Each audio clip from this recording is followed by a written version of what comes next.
कोशिका कल अपन ने डिवाइड किया था यूकेरियोट कोशिका। यूकेरियोट दो तरह की होती है, प्लांट और मतलब वैसे तो बहुत सारी होती है, कवक पादप जंतु सब, लेकिन अपन पादप और जंतुओं में अंतर जरूर लिखेंगे। कब लिखेंगे? इस कोशिका भित्ति के बाद लिख लेंगे। पहले लिख लेते हैं क्योंकि हेडिंग डाल ही दिया अपन ने, अदरवाइज तो अपन पहले उसको लिखते हैं, बाद में लिख लेंगे उसको। सबसे पहले कोशिका भित्ति तो सामने लिखोगे कोशिका भित्ति के कि ये मृत होती है, ये ठोस होती है और ये पारगम्य होती है। मृत, ठोस और पारगम्य। मृत, ठोस और पारगम्य। मृत, ठोस और पारगम्य होती है। मृत, ठोस व पारगम्य। पारगम्य का मतलब है विलेय और विलायक दोनों को जाने देगा। आपने मान लो चीनी घोल दी पानी के अंदर, तो ये पानी और चीनी दोनों को जाने देगा। ऐसी झिल्लियां क्या कहलाती है? पारगम्य, जो सबको जाने दे। अच्छा, पादपों में किसकी बनती है? तो आपको पता है पादपों में ये सेलुलोज की बनती है। सेलुलोज के अलावा हेमीसेलुलोज का भी अच्छा खासा अमाउंट होता है, थोड़ा बहुत पेक्टिन भी होता है, और ऐसे बहुत सारे पदार्थ हो सकते हैं। पादपों के जो पूर्वज थे शैवाल, उनमें कोशिका भित्ति किसकी बनी होती है? तो अपना आंसर है सेलुलोज की बनी होती है। लेकिन सेलुलोज के साथ कुछ और पदार्थ होंगे, जैसे कैल्शियम कार्बोनेट, मेनन होगा, गैलेक्टेन होगा। इनमें से कोई भी अगर दिख जाए ना तो आप सीधा आंसर लगा देंगे, क्या? शैवाल। कोई पूछे कवक में कोशिका भित्ति किसकी बनी होती है, तो काइटिन की बनी होती है। किसकी बनी होती है बेटा? काइटिन। और जंतुओं में सेल वॉल, जंतुओं में सेल वॉल नहीं होती, एब्सेंट। ठीक है, तो ये 4 पॉइंट जल्दी से नीचे लिख लो पहले कि किसमें किसकी बनी होती है, तो डायरेक्ट याद ही रखना है अपन को कि किसकी कोशिका भित्ति किसकी बनी होती है।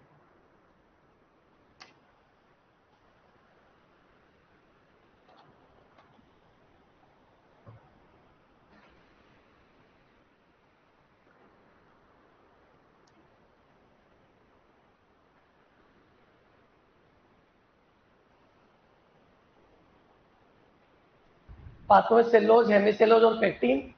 शैवालों में सेलुलोज, कैल्शियम कार्बोनेट, मेनन और गैलेक्टेन। कवक में बनती है काइटिन की, और जंतुओं में कोशिका भित्ति नहीं होती है।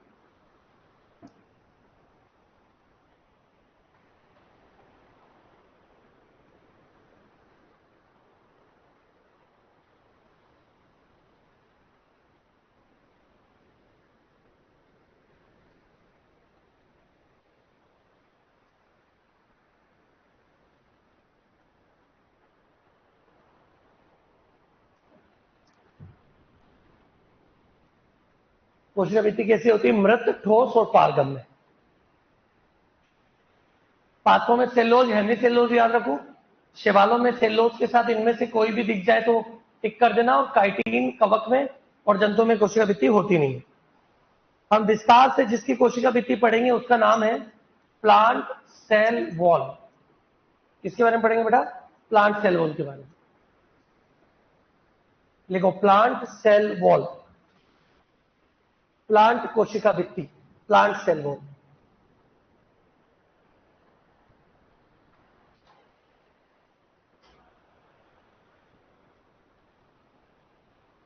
अब क्वेश्चन है कि पादप की कोशिका भित्ति को कौन बनाता है?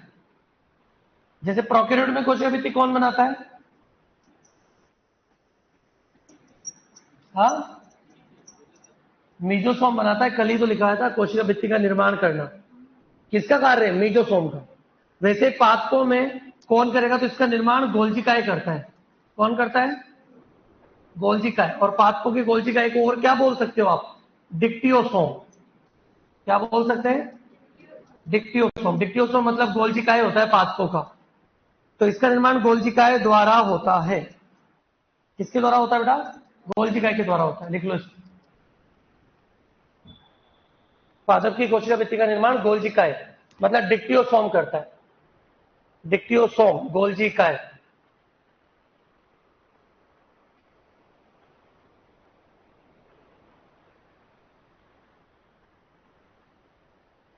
कोशिका भित्ति पादपों में मिलती है, जंतुओं में नहीं मिलती। किसने बताया था? स्वान ने। किसने बताया था? ठीक है। प्रोकैरियोट अपन ने पूरा कर लिया, उसमें हमने पढ़ा था कि कोशिका भित्ति निर्माण करना किसका है, किसका कार्य है, मीजोसोम का। लेकिन पादपों में कौन बनाता है, गोल्जी का है। शैवालों में क्या मिलता है, सेलोज और CaCO3 मतलब कैल्शियम कार्बोनेट। ये CO नहीं है, Ca है, कैल्शियम कार्बोनेट।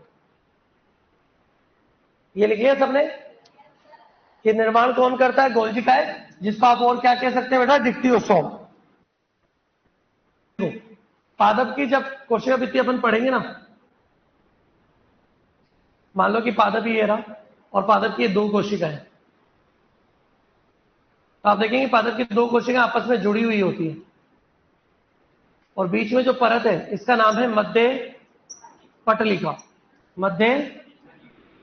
मध्य पटलिका किससे बनी होती है, कैल्शियम मैग्नीशियम पेक्टेट द्वारा, कैल्शियम मैग्नीशियम पेक्टेट द्वारा निर्मित, कैल्शियम मैग्नीशियम पेक्टेट द्वारा निर्मित। और इसीलिए इसको क्या कहा जाता है, प्लांट सीमेंट। प्लांट सीमेंट, इसको प्लांट सीमेंट बोलते हैं, क्योंकि 2 कोशिकाओं को जोड़ रहा है ना सीमेंट की तरह, इसलिए प्लांट सीमेंट कहा जाता है। यहां से पदार्थ इसमें जा सकते हैं डायरेक्ट, जिसके द्वारा जाते हैं ना, इसका नाम है प्लाज्मोडेस्मेटा। क्या नाम है, हिंदी में इसका नाम होता है जीव द्रव्य तंतु।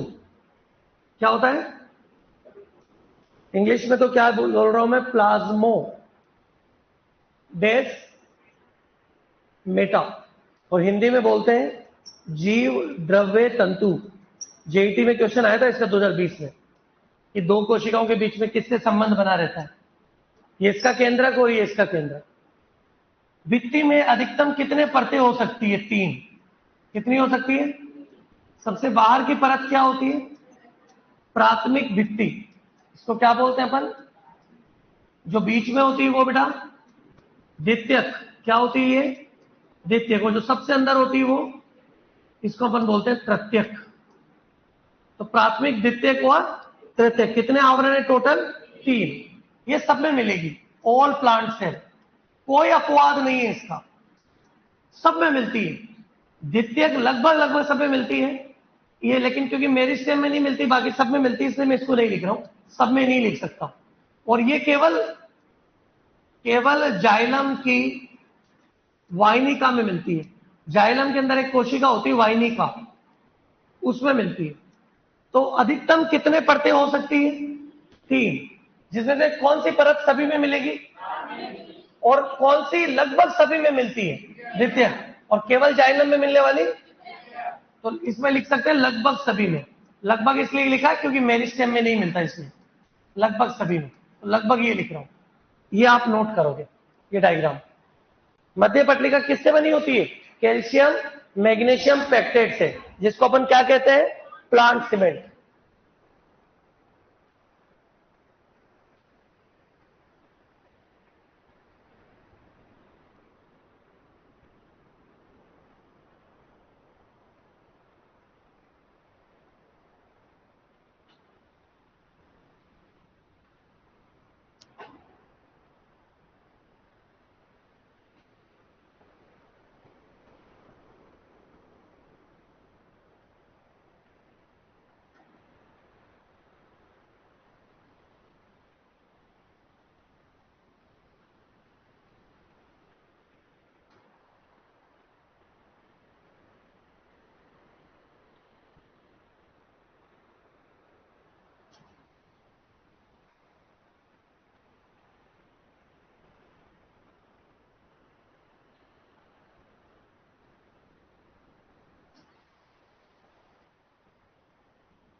प्लांट सीमेंट किसे कहा गया?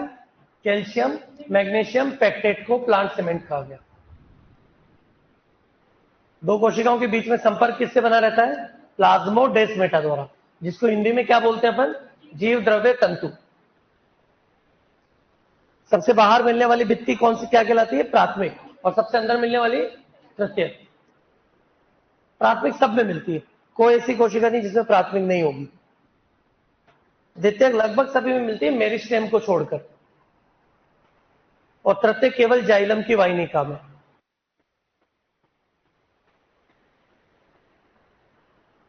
चले आगे।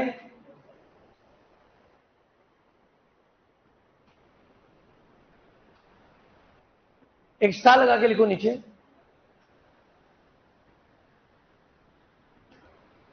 प्राथमिक भित्ति में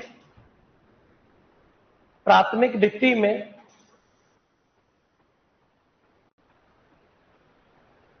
प्राथमिक भित्ति में वृद्धि की क्षमता होती है। प्राथमिक भित्ति में वृद्धि की क्षमता होती है। वृद्धि की क्षमता होती है मतलब ग्रोथ की कैपेबिलिटी होती है। वृद्धि की क्षमता होती है जो समय के साथ कम होती जाती है। प्राथमिक भित्ति में वृद्धि की क्षमता होती है जो समय के साथ कम होती जाती है। जो समय के साथ कम होती जाती है। किसके साथ बेटा? समय के साथ कम होती जाती है। टाइम के साथ कम होती जाएगी। पहले ये वृद्धि कर सकती है, फिर धीरे धीरे कम हो जाती है। ठीक है। अब भित्ति के क्या कार्य हैं वो लिखेंगे। लिखो भित्ति के कार्य। कोशिका भित्ति के कार्य।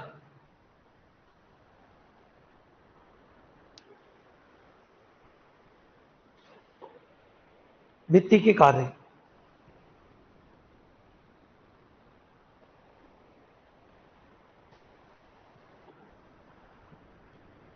दो काम तो वही है जो प्रोकैरियोट में थे। क्या थे प्रोकैरियोट में भित्ति के कार्य? सुरक्षा करना एवं आकृति को बनाए रखना। तो दो काम तो यहां लिखने ही है। पहला लिखो कोशिका को बाहरी आघातों से बचाना। कोशिका को बाहरी आघातों से बचाना, बाहरी चोट से बचाना। कोशिका को बाहरी आघातों से बचाना मतलब बाहर की चोट से बचाना, बाहरी आघातों से बचाना। एक तो ये। सेकंड, कोशिका की आकृति को बनाए रखना। कोशिका की आकृति को बनाए रखना। कोशिका की आकृति को बनाए रखना। एक ये है, कोशिका की आकृति को बनाए रखना। ठीक है। तीसरा, थर्ड, आसपास की कोशिकाओं से संपर्क बनाना। आसपास की कोशिकाओं से संपर्क बनाना। आसपास की कोशिकाओं से संपर्क बनाना। आसपास की कोशिकाओं से संपर्क बनाने में भी सहायक है, क्योंकि जुड़ेगी तो यही, सबसे बाहर तो यही होती है।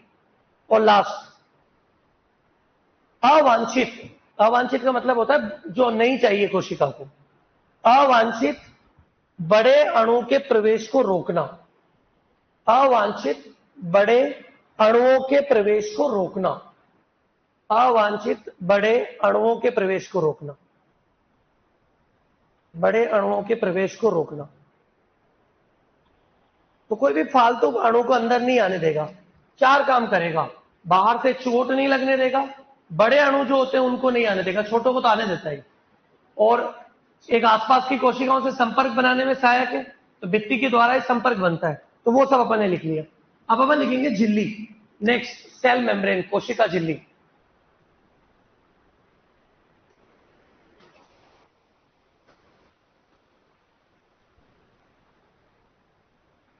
कोशिका झिल्ली मतलब प्लाज्मा मेम्ब्रेन। प्लाज्मा झिल्ली मतलब इकाई कला। ये सब नाम इसी के। कोशिका झिल्ली, जिसको आप प्लाज्मा झिल्ली या इकाई कला भी बोल सकते हैं।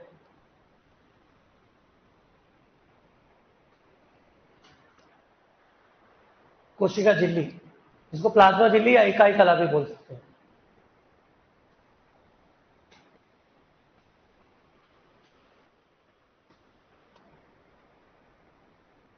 ओके, एक बार देखो सर, ये जीवित है,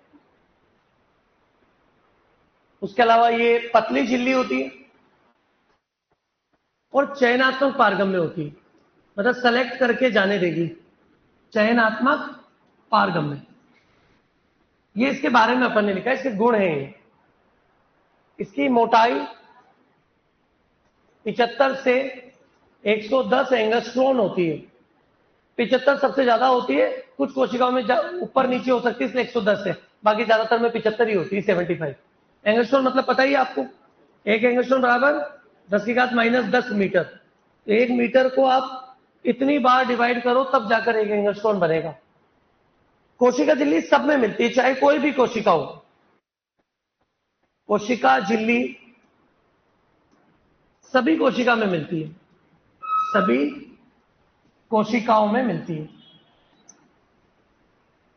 चाहे जंतु हो, चाहे पादप हो, चाहे शैवाल हो, चाहे कवक हो, चाहे जीवाणु हो, कोई भी हो, झिल्ली सब में मिलेगी। कोई दुनिया में ऐसी कोशिका नहीं है जिसमें कोशिका झिल्ली ना हो, सब में होती है। इसका कोई अपवाद भी नहीं है, क्योंकि ये सबके अंदर मिलेगी। अब कोशिका झिल्ली सभी में मिलती है, मोटाई, और एक ऐसी जीवित पतली और चयनात्मक पारगम्य झिल्ली। इसको आगे समझाने के लिए एक मॉडल आया था जिसका नाम था तरल मोज़ेक मॉडल। क्या नाम था? तरल मोज़ेक मॉडल।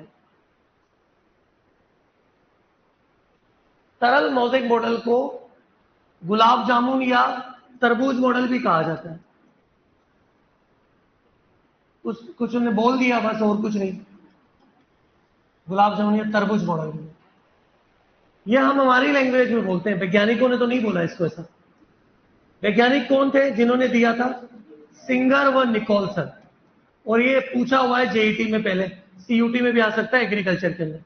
निकोलसन ने कब दिया था? 1972 में, 1972 में।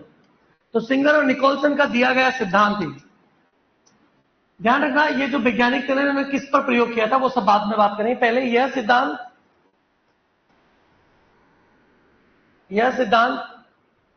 कोशिका झिल्ली की, यह सिद्धांत कोशिका झिल्ली की संरचना व कार्य, तो कोशिका झिल्ली की संरचना व कार्य दोनों को समझाता है, दोनों को एक्सप्लेन करता है, समझाता है। सिंगर निकोलसन ने किस पर अध्ययन किया था? तो ध्यान रखना, यह सिद्धांत मानव आरबीसी की झिल्ली पर अध्ययन पर आधारित है। मानव की कोशिका झिल्ली के अध्ययन पर आधारित है। सबसे पहले हमारी आरबीसी पर ही पढ़ी गई थी ये। और क्या मिला था आरबीसी की झिल्ली में? 52% को मिला था प्रोटीन और 40% मिला था लिपिड। आपने लिखा था कल ही, परसों ही लिखा था शायद, कि कोशिका झिल्ली प्रोटीन और लिपिड की बनती है। हमारे अंदर भी प्रोटीन लिपिड की बनती थी। कितना प्रोटीन होता है और लिपिड कितना है? किसमें? मानव आरबीसी की झिल्ली में। ऐसा इन्होंने पता किया था। हालांकि बाद में जब संगठन पढ़ा गया तो पता चला कि 52 से 58% प्रोटीन हो सकता है, अलग अलग कोशिका में अलग अलग प्रतिशत होती है, और 40% लिपिड फिक्स है। और जो लिपिड पाया जाता है उस लिपिड का नाम है फॉस्फोलिपिड। क्या नाम है उसका? फॉस्फोलिपिड। फॉस्फोलिपिड पाया जाता है। और इन्होंने कहा कि देखिए 1-2% जो है वो कार्बोहाइड्रेट भी पाया जाता है। कार्बोहाइड्रेट, ये तीनों मिलते हैं झिल्ली में, ये बाद में बताया गया। इसमें सबसे इंटरेस्टिंग जो मॉलिक्यूल है ना, जो अणु है, वो है फॉस्फोलिपिड। फॉस्फोलिपिड क्यों स्पेशल है बता रहा हूं मैं, ये अलग से आप स्टार लगा के आप बॉक्स में लिख लेना। फॉस्फोलिपिड की संरचना कुछ ऐसी होती है जिसमें ये फॉस्फोलिपिड का क्या कहलाता है? शीर्ष, और ये भाग क्या कहलाती है? पूंछ। इसको पुच्छ भाग बोलते हैं। शीर्ष के बारे में लिखते हैं कि शीर्ष जो है वो जल स्नेही होता है, जल स्नेही, और ये पूंछ भाग है वो जल विरोधी होती है। तो जल स्नेही और जल विरोधी दोनों भाग होते हैं इसके पास। ठीक है, तो ये आपको एक बार नोट करना है पूरा, फिर आगे बढ़ेंगे इसमें। कोशिका झिल्ली की संरचना, अच्छा इसके पीछे वाला तो लिख लिया था क्या? नहीं। कोशिका झिल्ली कैसी होती है? जीवित, चयनात्मक पारगम्य।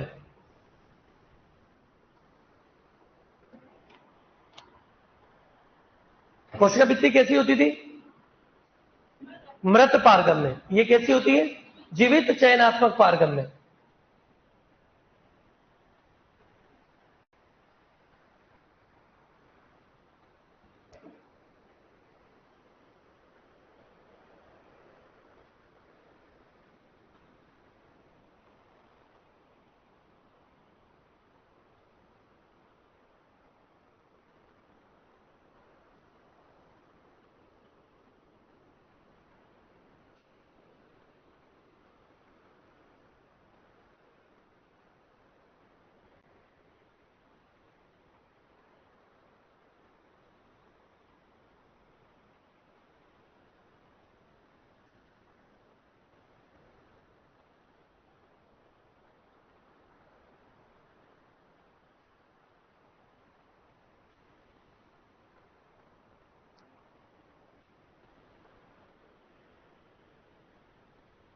पीछे हुए बात नहीं।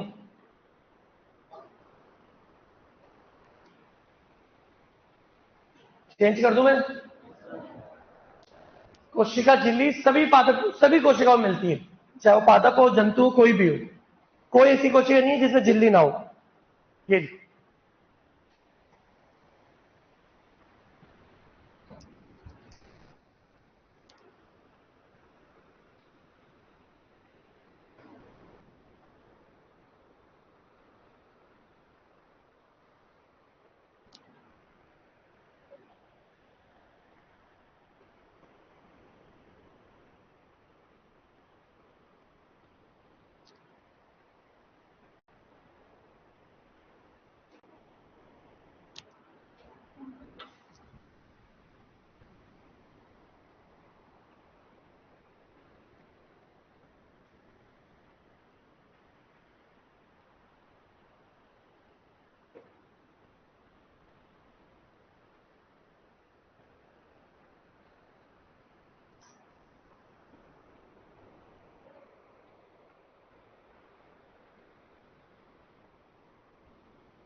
तरल मौजिक मॉडल, जिसे गुलाब जामुन या तरबूज मॉडल भी कहा गया है, सिंगर और निकोलसन ने दिया था 1972 में। किस पर अध्ययन करके दिया गया? मानव आरबीसी की झिल्ली पर। मानव आरबीसी में कितने प्रतिशत प्रोटीन मिलेगा? 52। और फॉस्फोलिपिड 40% मिला। संगठन तीनों चीजें होती है, प्रोटीन भी, फॉस्फोलिपिड भी और कार्बोहाइड्रेट भी। प्रोटीन होता है 52 से 58%, 40% फॉस्फोलिपिड और 1 से 2% कार्बोहाइड्रेट।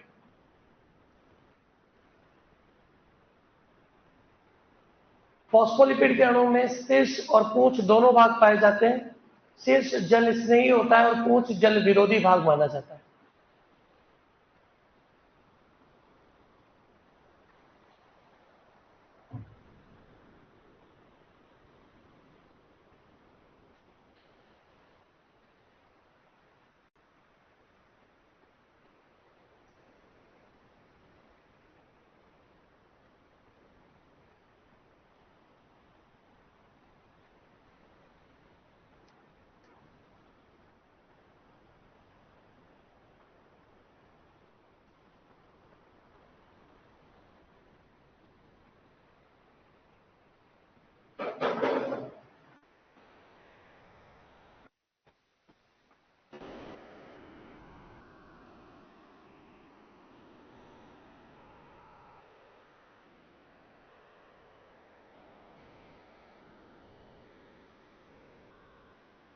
चले आगे।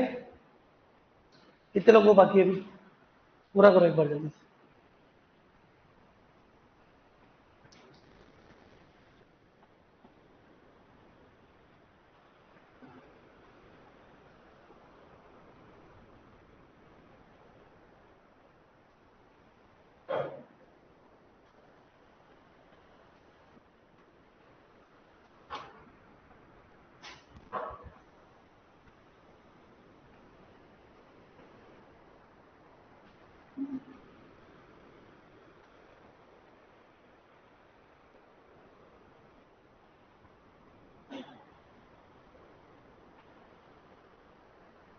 चले आगे। ठीक है, लिखो नीचे।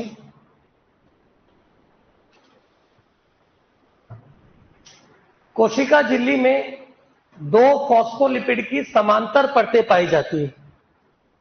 कोशिका झिल्ली में दो फॉस्फोलिपिड की समांतर परतें पाई जाती है। दो फॉस्फोलिपिड की समांतर परतें पाई जाती है। दो फॉस्फोलिपिड की समांतर परतें पाई जाती है जिनमें प्रोटीन व्यवस्थित होते हैं। जिनमें प्रोटीन व्यवस्थित होते हैं या अरेंज्ड होते हैं। प्रोटीन व्यवस्थित होते हैं। कोशिका झिल्ली में दो परतें पाई जाती है जिसमें प्रोटीन व्यवस्थित होते हैं।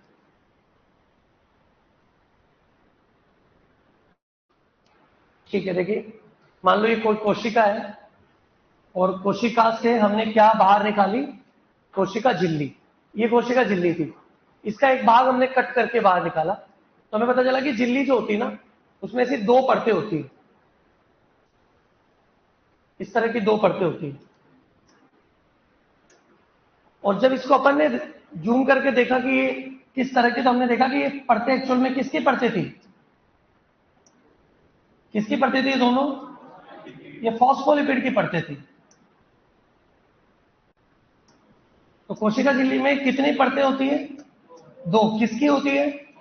फॉस्फोलिपिड। और फॉस्फोलिपिड इस तरह व्यवस्थित होते हैं जिनके सिर एक दूसरे से दूर और पूंछ एक दूसरे के पास स्थित होती है। तो इस तरह कोशिका झिल्ली में फॉस्फोलिपिड की दो परतें रहेगी। सुन लो पहले, फिर नोट करना। ये दो समांतर परतें हैं। किसकी परतें हैं ये?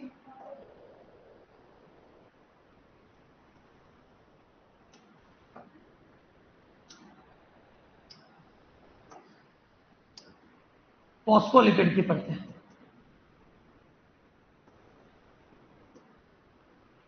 और इस परतों के अंदर कौन पड़ा रहेगा? प्रोटीन। कुछ बाहर की परत में पड़े रहते हैं ऐसे, और कुछ अंदर वाली परत में पड़े रहते हैं।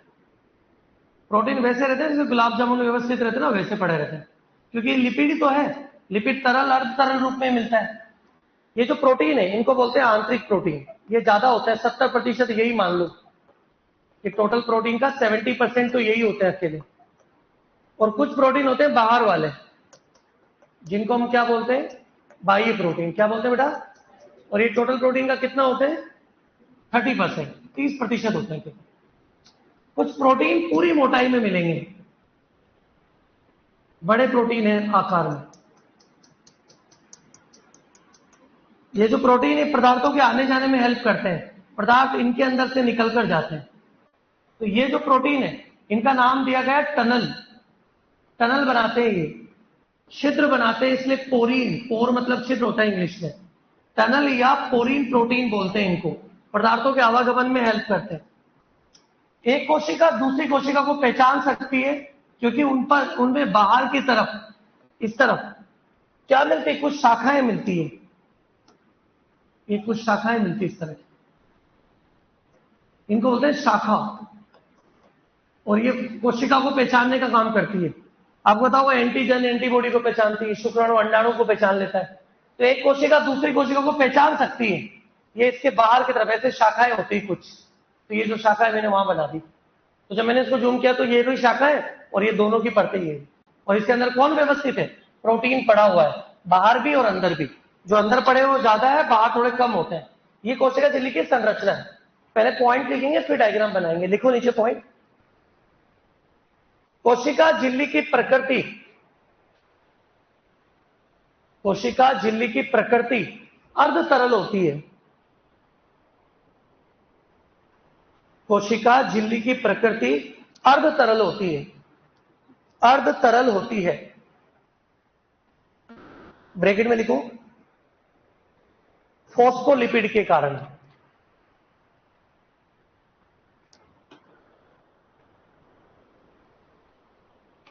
कोशिका झिल्ली की प्रकृति अर्ध तरल होती है, ब्रैकेट में लिखना है फॉस्फोलिपिड के कारण। अर्ध तरल किसकी वजह से होती है? फॉस्फोलिपिड की वजह से, फॉस्फोलिपिड के कारण। अरे लिपिड, लिपिड मतलब वसा, और वसा कैसी होती है? अर्ध तरल ही होती है, न तो बिल्कुल तरल होती है, न ही ठोस होती है। तो झिल्ली की प्रकृति भी अर्ध तरल टाइप की होती है। और अर्ध तरल किसकी वजह से होती है? लिपिड की वजह से। किसकी वजह से? लिपिड। कौन सा लिपिड? फॉस्फोलिपिड। नीचे लिखो, आपने लिखा है कि कोशिका झिल्ली की प्रकृति अर्ध तरल होती है, इसी कारण, उसी को कंटिन्यू कर दो ब्रैकेट के बाद, इसी कारण कोशिका झिल्ली, उसी में ब्रैकेट बंद करके आगे से लिखना स्टार्ट कर दो। आपने कहा कोशिका झिल्ली की प्रकृति अर्ध तरल होती है, ब्रैकेट बंद किया, फिर उसके बाद लिखो इसी कारण कोशिका झिल्ली वृद्धि, इसी कारण कोशिका झिल्ली वृद्धि, विभाजन, वृद्धि, विभाजन एवं स्त्राव कर सकती है। वृद्धि, विभाजन एवं स्त्राव, कोई भी एंजाइम वगैरह किसी का भी स्त्राव, तो विभाजन, वृद्धि और स्त्राव कर सकती है। क्वेश्चन आएगा, कोशिका झिल्ली वृद्धि, विभाजन, स्त्राव कर सकती है, इसके पीछे कारण है। फिर नीचे लिखे रहेंगे, क्योंकि इसमें प्रोटीन होता है, क्योंकि इसकी प्रकृति अर्ध तरल होती है, क्योंकि इसमें कोलेस्ट्रॉल होता है। क्या आंसर दोगे? क्योंकि इसकी प्रकृति अर्ध तरल होती है, इसलिए क्या कर सकती है? वृद्धि, विभाजन या स्त्राव कर सकती है। अर्ध तरल प्रकृति की नहीं होती तो ये सब कुछ नहीं हो पाता इसके अंदर।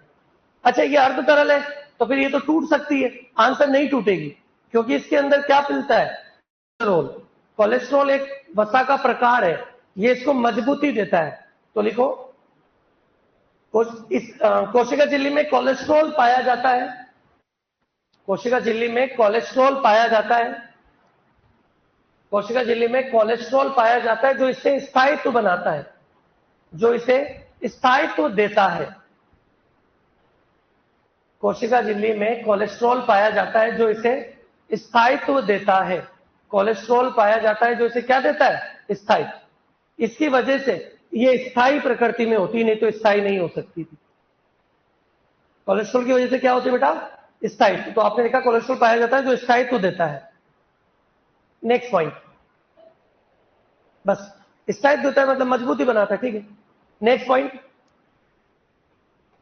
झिल्ली में बाहर की ओर शाखाएं पाई जाती है। झिल्ली में बाहर की ओर, झिल्ली में बाहर की ओर शाखाएं पाई जाती है। झिल्ली में बाहर की ओर शाखाएं पाई जाती है, जो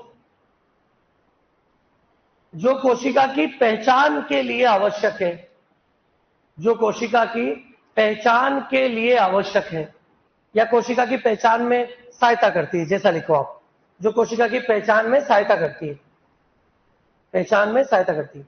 एक कोशिका दूसरी कोशिका को पहचान सकती है, किसकी सहायता से? अरे आपकी शरीर में किसी और की कोशिका डालोगे तो उस पर तुरंत अटैक हो जाता है, एंटीबॉडी बन जाते हैं, क्योंकि शरीर पहचानता है। इसीलिए तो सोलो सचिन, अगर शरीर की कोई भी कोशिका एक दूसरे को नहीं पहचानती तो फिर किसी की कोशिका किसी में डाल देते, क्या फर्क पड़ रहा था? अरे यस और नो? फिर क्यों हम ब्लड मैच और ये सब मैच करते हैं? क्योंकि एक कोशिका दूसरी कोशिका को पहचान सकती है। किसकी सहायता से? शाखाओं की सहायता से। कोशिका झिल्ली पर बाहर शाखाएं मिलती है, वो पहचानने का काम करती है उसको, ठीक है। नेक्स्ट पॉइंट लिखो, टनल प्रोटीन का कार्य, इसके बारे में लिखा रहा हूं। टनल प्रोटीन का कार्य, टनल प्रोटीन का कार्य पदार्थों के परिवहन को सुगम बनाना है या पदार्थों के परिवहन में सहायता करना है? पदार्थों के परिवहन में सहायता करना है, पदार्थों के परिवहन में सहायता करना है। किसमें सहायता करना है बेटा? परिवहन में सहायता करना है। अच्छा देखना, ये जो प्रोटीन अंदर पड़े हुए हैं ना, ये अपनी जगह पर घूम सकते हैं, ऐसे ऐसे रोटेशन चल सकता है। ये इस तरह की गति भी कर सकते हैं, उधर जा सकते हैं, इधर आ सकते हैं। ये एक अपनी जगह पर घूमना, इसको तो कौन सी गति कहते हैं? घूर्णन गति। क्या कहते हैं? और इधर उधर गति करना, इसको कहते हैं पार्श्व गति। क्या बोलते हैं इसको? लेकिन कभी भी ये प्रोटीन नीचे नहीं आ सकता और ये ऊपर नहीं जा सकता। मतलब कौन सी गति नहीं हो सकती? Flip flop. हिंदी में भी फ्लिप फ्लॉप ही लिखना है, ऊपर नीचे। ये वाली गति नहीं हो सकती। ये फ्लिप नहीं हो सकता, वो फ्लॉप नहीं हो सकता। फ्लिप फ्लॉप का मतलब होता है ऊपर नीचे गति नहीं हो सकती। ये जगह पे घूम लेगा, इधर चला जाएगा, इधर आ जाएगा, कोई बात नहीं। लेकिन ये इधर नहीं जा सकता और ये इधर नहीं आ सकता। तो नीचे लिख लो, झिल्ली के प्रोटीन, झिल्ली के प्रोटीन, झिल्ली के प्रोटीन घूर्णन एवं पार्श्व गति तो कर सकते हैं। घूर्णन एवं पार्श्व गति तो कर सकते हैं। घूर्णन एवं पार्श्व गति तो कर सकते हैं, परंतु परंतु फ्लिप फ्लॉप गति नहीं कर सकते। परंतु फ्लिप फ्लॉप गति नहीं कर सकते। हिंदी में भी लिख सकते हो, फ्लिप फ्लॉप गति नहीं कर सकते। परंतु फ्लिप फ्लॉप गति नहीं कर सकते। फ्लिप फ्लॉप गति नहीं होगी। फ्लिप फ्लॉप का मतलब होता है ऊपर नीचे। फ्लिप फ्लॉप का मतलब होता है ऊपर नीचे गति नहीं हो सकती।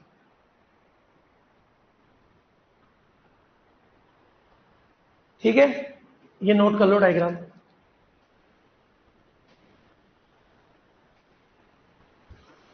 ये कोशिका झिल्ली का डायग्राम है।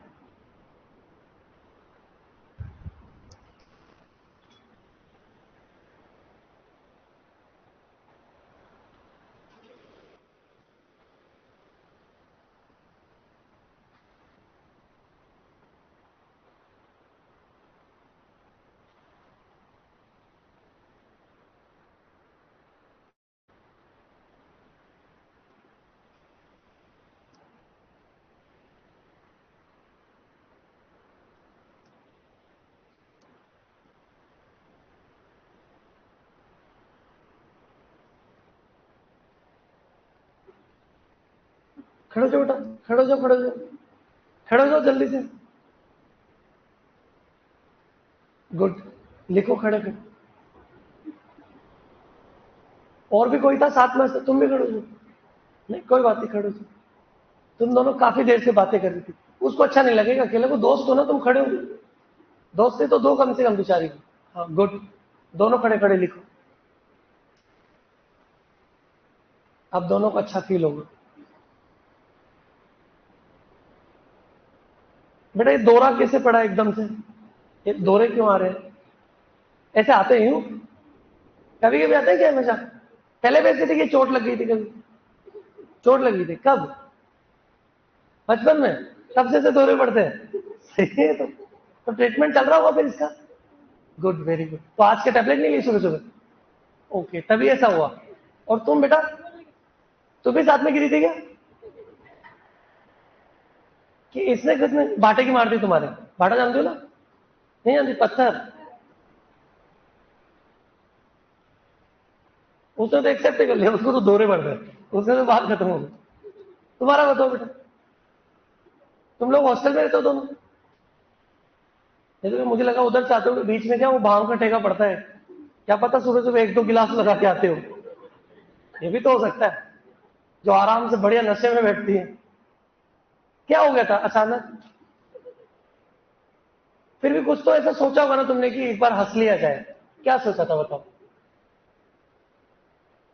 क्या बेटा? बोलो बोलो।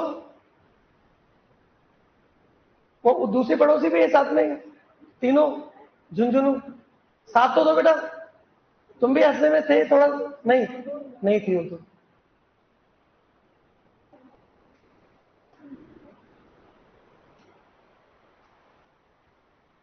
सुबह से बेटा क्या, एक मग्गा ठंडा पानी लिया करो, सिर पे डाला करो और ओम बोला करो। क्या बोलोगे? ओम, लंबे टाइम तक। उससे क्या है, पुरानी चोटें भर जाती है। अभी क्या है कि वो तुम्हारे प्रमस्तिष्क के अंदर मेडुला ऑब्लांगेटा ना, वो हिल गया है।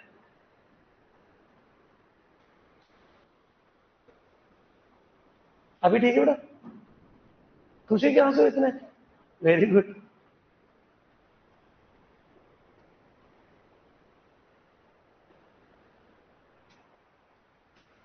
भी हंस रही थी क्या साथ में? ये भी हंसी थी साथ में? ये भी हंसी थी? वाह, गुड, अच्छे दोस्त। बेटा ये सांप पाल रखे है तुमने, दोस्त नहीं। कितने खराब दोस्त है देखो। चल खड़ा हो जाओ, कोई दिक्कत नहीं, उसको भी खड़ा कर दो। इनको बुरा लग रहा है, खड़ा हो जाओ बेटा, तीनों साथ में रहते हो तो हमेशा। कभी कभी तो तुम भी हंसती थी, ये तो बात सही है ना? तो दोहरा तीनों को पड़ता है कि एक कोई? एक कोई, बाकी दो तो उसके उसमें आ जाते हैं। वो क्या कि आंधी वांधी चलती है तो आसपास फर्क तो पड़ेगा ही। तो बेटा तुम बचपन से इसके साथ थी क्या? कौन सी क्लास से? अच्छा, इसीलिए संक्रामक हो गया। और भी तुम्हारे जैसे मिलते उधर प्राणी कि खत्म हो गए? वो तुमसे भी खतरनाक खतरनाक है, रॉयल है, अलग अलग जगह से छांट छांट के लाते हैं। तो तुमने कोई कंपटीशन दिया था कि अपने आप आ गई? इधर आने के लिए कोई कंपटीशन दिया था कि अपने आप? सर ने बुलाया था? अच्छा, बच्चों का मनोरंजन नहीं होता क्लास में इस चक्कर में? भाई बांध तो चाहिए ना तीन चार। बैठ जाओ।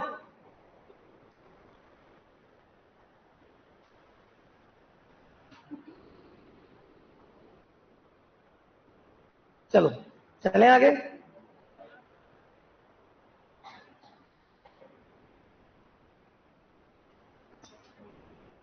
फिर बात है बेचारी, उसको क्यों तुम इनके इसके पास मत बैठा करो, नहीं तो ये तुम्हें जबरदस्ती खड़ा करवाएगी। कल से इसके साथ छोड़ दो। इधर वाली तो नहीं छोड़ेगी, ये तो कसम खा ली, मर जाऊंगी कट जाऊंगी लेकिन तेरे साथ ही रहूंगी। अब तुम इसको छोड़ दो, कल से नहीं छोड़ोगी तुम तो। ठीक है, अब कुएं में गिरना है तो मैं क्या कर लूं। चलो आगे चले। अब लिखो कार्य, कोशिका झिल्ली का कार्य क्या है? जल्दी लिखो बेटा, कौन कौन है, किस किसका बाकी है, जल्दी बनाओ। देवी तुम सीधे बैठ के बनाओगे तो जल्दी बनेगा, पड़े पड़े बनाती हूँ। इस बैग को कहाँ कोई यहाँ रख दिया करो, और तू क्या कर रहा है? अच्छा, क्या बेटा? अच्छा, मुझे लगा पता नहीं क्या बोल गई ट्रेन की तरह।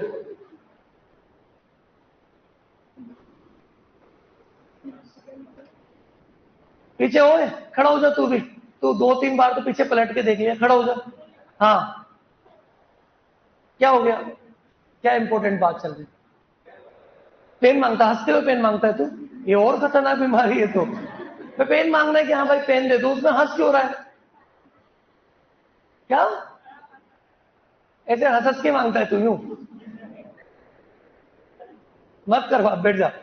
आगे से ध्यान रख, मत बात कर। वो तेरे वही का है क्या, साथ के वाले हो तुम दोनों साथ पाए जाते हो? फिर अभी अभी दोस्ती हुई है, कितने दिन पहले? तो अब ब्रेकअप कर ले बेटा ना, और दूर दूर हो जाओ। चलो आगे बढ़े। कोशिका झिल्ली का कार्य लिखो, पदार्थों के परिवहन में सहायता करना। कोशिका झिल्ली का कार्य लिखो, पदार्थों के परिवहन में सहायता करना। परिवहन का नियंत्रण करना, सहायता नहीं नियंत्रण। पदार्थों के परिवहन का नियंत्रण करना, ये कार्य है इसका। पदार्थों के परिवहन का नियंत्रण करना, पदार्थों के परिवहन का नियंत्रण करना। ट्रांसपोर्ट कैसे होता है उसको कंट्रोल करते हैं। क्लियर है बेटा? क्या बेटा बुरा लगा, रोने लगी तुमको? नहीं, बुरा थोड़ी लगता अपन। चलो, हाँ किसी को बुरा लग जाए तो बोल देना भाई, नहीं तो मैं क्या मजाक उड़ाता हूँ किसी को लगे कि मेरे मजाक कैसे उड़ा ली, अब तो तेरे भाटा मारूंगी, तो मैं हाथ जोड़ू, माफ कर देना मुझे। क्या होता, हॉस्टल के ऊपर इतना पत्थर लेके बैठी, जैसे वहां से गिरा वहां से खत्म। इसलिए बढ़िया पहले हाथ जोड़ के माफी मांग लेते हैं अपन। चलो ठीक है, हो गया ये। चलो अब नीचे लिखो, परिवहन के प्रकार। आपने कहा ना परिवहन का नियंत्रण करता है, कैसे नियंत्रण करता है उसको अपन प्रकार में पढ़ लेते हैं। लिखो परिवहन के प्रकार। परिवहन के प्रकार क्या है ना कि लड़कों को तो बुरा नहीं लगता, लड़कों के लिए नया भी नहीं है, बचपन से ऐसे चल रहा है उनके तो। चलो, अब लड़कियों पता नहीं कौन पापा की परी हो, बुरा लग जाए किसी। चलो, परिवहन के प्रकार में बेटा दो तरह के परिवहन होते हैं, एक तो होता है सक्रिय परिवहन और एक होता है निष्क्रिय परिवहन। दो तरह के परिवहन लिखकर दो भागों में डिवाइड कर लो। परिवहन के प्रकार सक्रिय और निष्क्रिय। दीदी तुम्हारे पैर पकड़ो, पढ़ा रहे तो प्लीज इधर। बाद में बात कर लेना, अभी यहाँ 1 घंटे बाद फ्री हो जाओगे, उसको रूम पे बिठा के बात करना, तुम रूम में ही होंगे मेरे अकॉर्डिंग तो, फिर बढ़िया लगे रहो, क्या दिक्कत है। देखो सक्रिय में, सक्रिय परिवहन का मतलब क्या होता है बेटा? क्या खर्च होते हैं उसमें? अरे बताओ भाई, एटीपी खर्च होते हैं। अगर किसी परिवहन में ऊर्जा एटीपी खर्च हो तो उसको क्या कहते हैं? और बिना एटीपी के हो जाए तो? वेरी गुड, तो लिखो बिना एटीपी खर्च हुए, या बिना एटीपी के, सीधा लिख दो बिना एटीपी। अगर कोई परिवहन बिना एटीपी के हो रहा है तो उसको निष्क्रिय कहते हैं, लेकिन अगर आपको ऊर्जा खर्च करनी पड़ती है तो उसको सक्रिय कहते हैं। जैसे एक उदाहरण देते हैं, आपको एक बाल्टी पानी छत के ऊपर लेके जानी है नीचे से, तो ऊर्जा खर्च होगी, ये सक्रिय परिवहन है।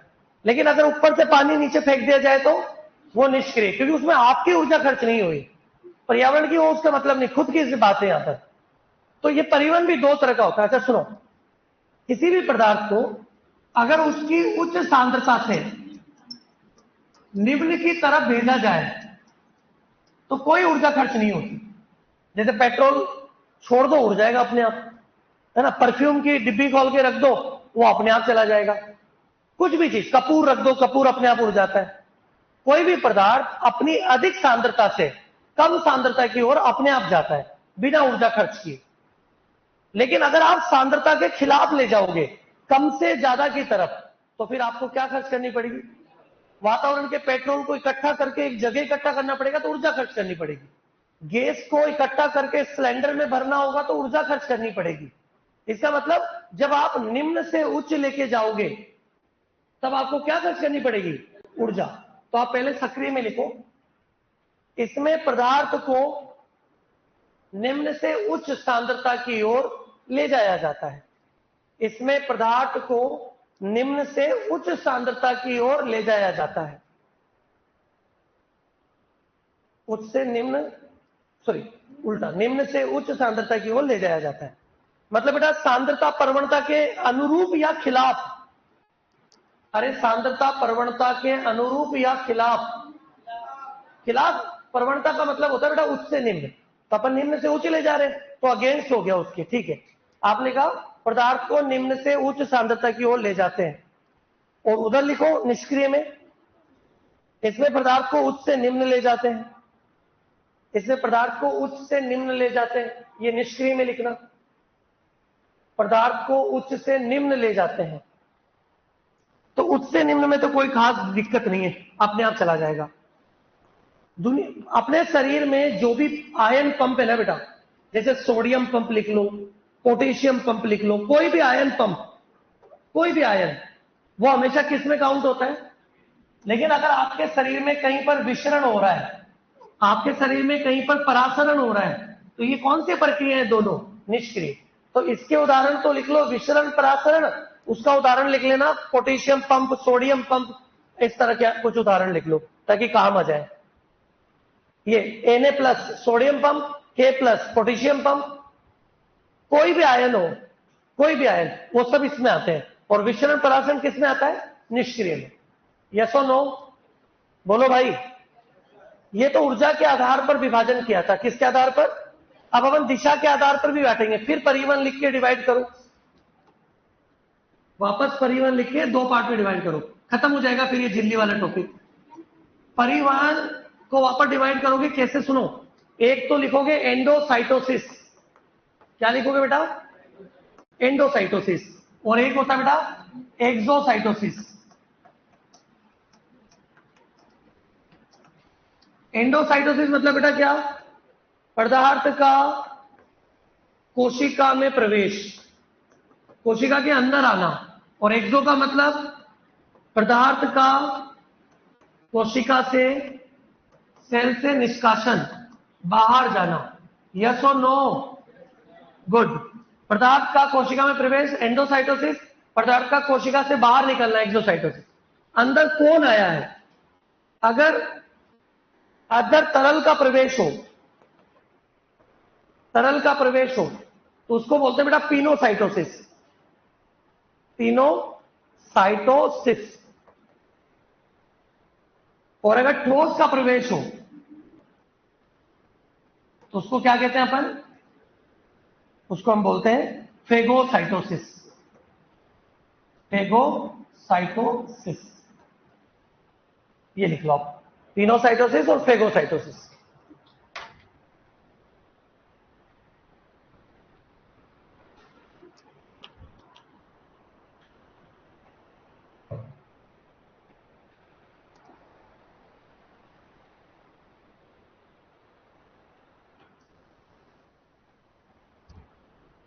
तो दिशा के आधार पर कितने प्रकार का होता है परिवहन? 2, एंडोसाइटोसिस और एक्सोसाइटोसिस, अंदर और बाहर। अंदर अगर तरल आएगा तो क्या कहोगे? पिनोसाइटोसिस, और ठोस आएगा तो फेगोसाइटोसिस। कोशिका झिल्ली की प्रकृति कैसी होती है? जीवित या मृत? पारगम्य, अर्धपारगम्य या चयनात्मक पारगम्य? मोटाई कितनी होती है? 75 से 110 एंगस्ट्रॉम। यस और नो? तरल मोजेक मॉडल किसने दिया? सिंगर निकोलसन ने 1972 में। केवल संरचना को दर्शाता है या कार्यों को भी? दोनों को दर्शाता है। मानव की आरबीसी पर पहला अध्ययन किया गया था। क्या क्या मिलते हैं झिल्ली में? प्रोटीन, फॉस्फोलिपिड और कार्बोहाइड्रेट। झिल्लियों का बाहर की तरफ मिलने वाली शाखा का क्या काम है? बाहर की तरफ मिलने वाली शाखा का क्या काम है? बोलो। पहचान करना। किसकी पहचान करना? कोशिका की पहचान करना। अच्छा, कोशिका झिल्ली की प्रकृति कैसी होती है? अर्ध तरल। कैसी होती है? किसकी वजह से? फॉस्फोलिपिड की वजह से। और अर्ध तरल होने की वजह से झिल्ली क्या कर सकती है? विभाजन, वृद्धि और स्त्राव कर सकती है। ठीक है, पढ़ना है इसे, कल पढ़ के आना, कल पूछूंगा मैं, फिर आगे बढ़ूंगा। कल कोशिका जितना पढ़ाया पूछूंगा, फिर आगे बढ़ूंगा। समझ में आ गई बात? तो कल पढ़ते हो आना सबके सब।